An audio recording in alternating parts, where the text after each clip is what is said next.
ng bayan, maasahan anumang panahon.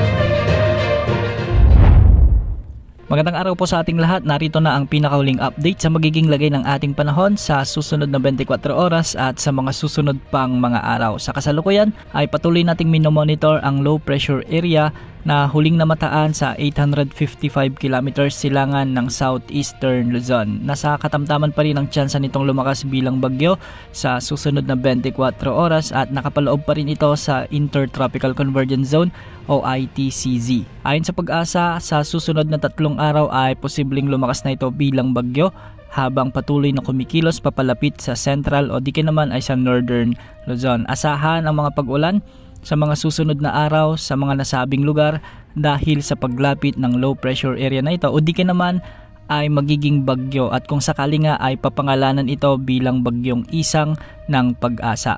Kung sakaling ang tawirin nito ang northern or central Luzon ay maalawakang pag-ulan ang inaasahan sa mga lugar na ito kaya paghandaan ang papalapit na LPA o di naman ay tropical depression.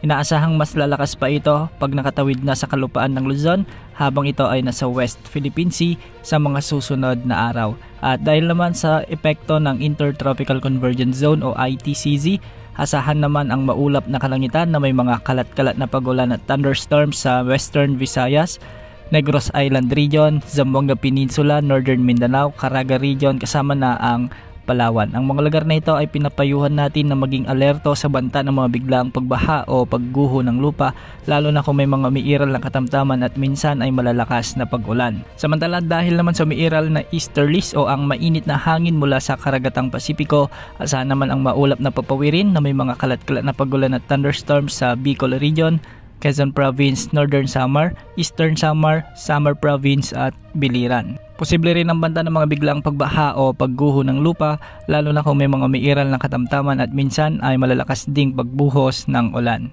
Para naman sa nalalabing bahagi ng Mindanao, asahan naman ang bahagyang maulap hanggang sa maulap na kalangitan na may mga isolated rain showers and thunderstorms. Dulot pa rin ito ng pag-iral ng Intertropical Convergence Zone kaya posible pa rin ang banta ng mga flash floods o landslides lalo na kung may mga umiiral na severe thunderstorms. Sa Metro Manila at nalalabing bahagi ng bansa ay easterlies din ang magdadala ng malinsangang panahon at magiging bahagyang maulap hanggang sa maulap ang mga kalangitan na may mga kasamang isolated rain showers and thunderstorms. Posible rin ang banta ng mga pagbaha o pagguho ng lupa kung may mga umiiral na severe thunderstorms.